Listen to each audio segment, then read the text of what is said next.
Nah, Allah mungkin tidak perlu dijelaskan. Ini Tuhan. Wih, salah hurufnya Pak. Tunan itu. Tuhan. Cocok. Sempat salah. Saya masih terkesima dengan Coba lihat ini. saya bersihkan Oke. Selanjutnya kata Ar-Rahman dan Ar-Rahim. Pada kata Ar-Rahman dan Ar-Rahim, ini baru bismillah nih. Itu diawali dengan alif lam.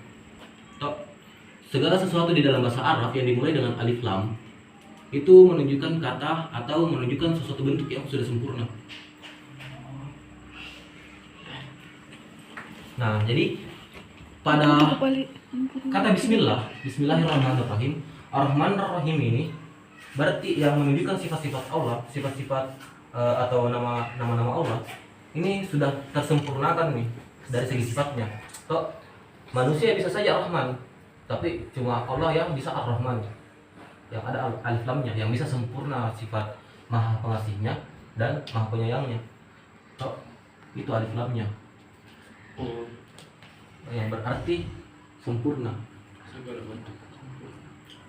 Jadi setiap kata sifat yang diberikan alif lam itu menunjukkan kesempurnaan dari sifat itu.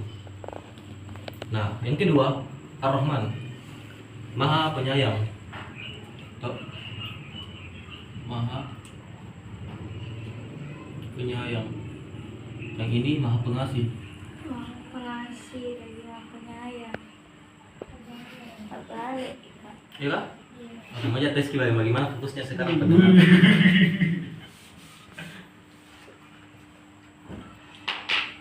Maha Pengasih, Maha Penyayang. Tidak dibersihkan. Oke. Kiamat kita. Nah, rupa-rupanya, asik, rupa-rupanya. Apanya? Mungkin yang saudara ini bisa di karaoke sama-sama, no? Oke. Jadi pada kata Ar-Rahman, Ar-Rahman itu menunjukkan sifat yang Allah berikan untuk manusia di dunia. Sedangkan Ar-Rahim itu adalah sifat yang diberikan oleh Allah kepada manusia di akhirat. Jadi itu pembedaan antara Ar-Rahman dan Ar-Rahim. Nah, Allah memberikan Ar-Rahmannya, Maha Pengasihnya. Allah kasihi manusia di dunia, sebelumnya sayang di akhirat. Jadi Ar-Rahman itu adalah sifat Allah yang diberikan kepada manusia ketika masih di dunia, dan Ar-Rahimnya itu adalah sifat Allah yang akan diberikan kepada manusia di akhirat. Jadi itu pembedaan antara Ar-Rahman dan Ar-Rahim. Nah, ini baru Bismillah. Pada Bismillahirrahmanirrahim juga pasti akan selalu kita jumpai di kehidupan sehari-hari. Kenapa saya bilang begitu? Karena mungkin teman-teman, mungkin sahabat-sahabat mengatakan ini hanya sunnah atau tidak banyak orang yang melakukan gini. Tapi di hampir segala kegiatan pasti ada doanya. Bercermin ada doanya, masuk WC ada doanya, pakai baju ada doanya, pakai sendal ada doanya, membersihkan ada doanya. Dan segala doa akan lebih bagus atau akan lebih berfaedah ketika diawali dengan Bismillah. Dan juga di dalam hadis, kullu amrin sibalin la yubada'u bismillahirrahmanirrahim wa huwa aqta. Jadi setiap perbuatan yang bernilai positif tidak diawali dengan Bismillahirrahmanirrahim, maka terputus amalnya. Aqta, terputus. Jadi baginya terputus. Apanya yang terputus? Rahmat Allah yang terputus pada di situ. Astagfirullah.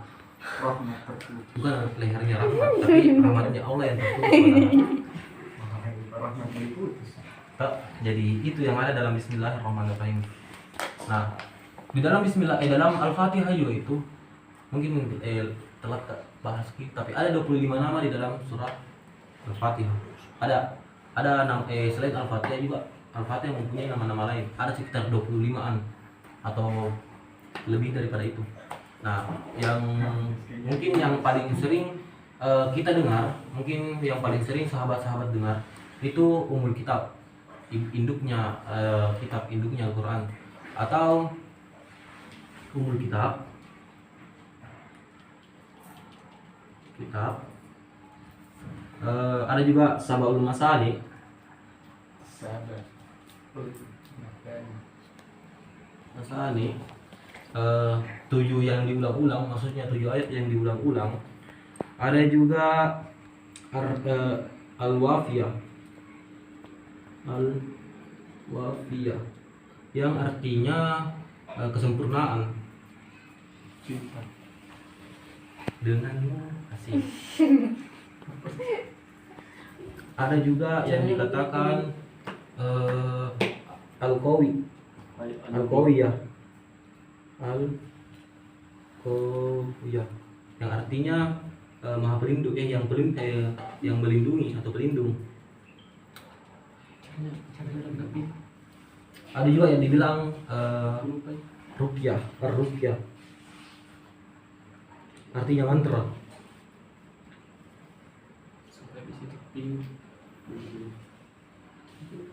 Nah, mungkin ini mah dulu tuh. Mungkin ini mah dulu sebagian nama-nama yang Al-Fatihah punya. Nah, jadi kita tidak bisa bayangkan berapa kali di akikah ini Al-Fatihah sampai jadi orang. Jadi ar-ruqyah itu mantra. Bukan mantra sihir.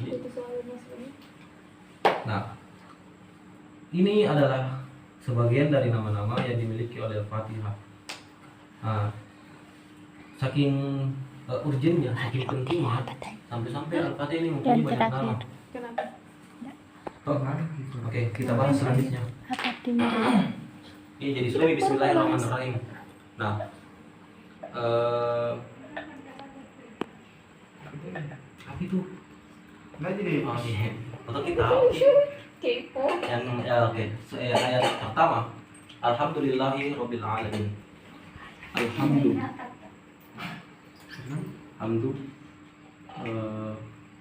Lillahi. Oke. Alhamdulillahi. Alhamdulillahi. Nah, segala puji bagi Allah. Perhatikan tahu bapak materi di depan. Atau nggak dia? banyak perhatikan gue di dalam serius. Karena singkat gitu. Jadi Alhamdulillahirabbil alamin. Alhamdulillah.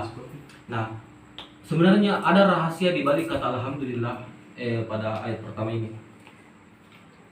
Apa rahasianya? Mungkin sebelum kita bahas rahasianya kita dulu bongkar. Alhamdulillah, segala puji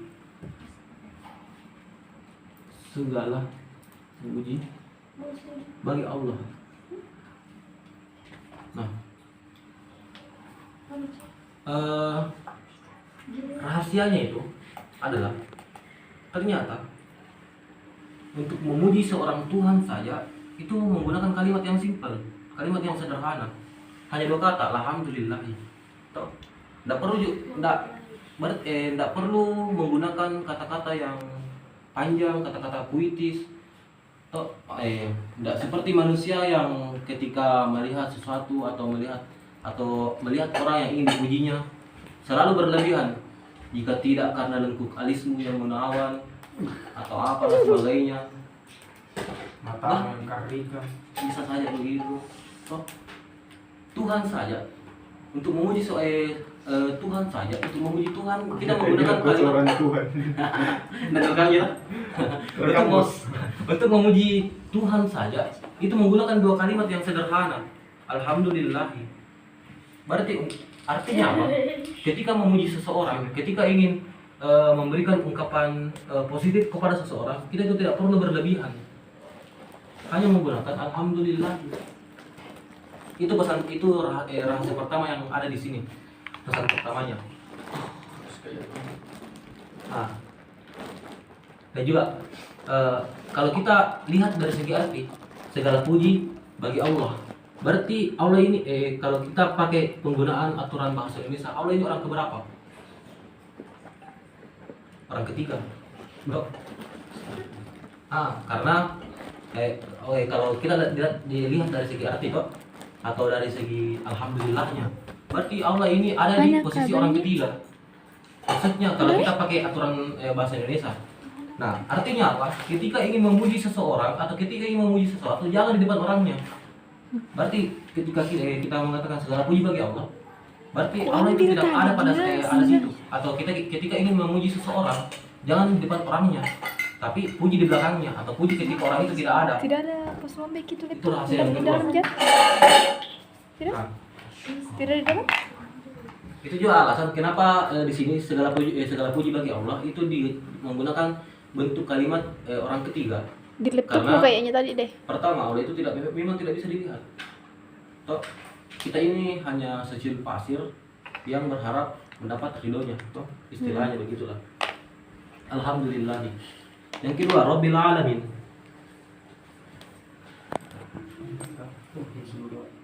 Rabbil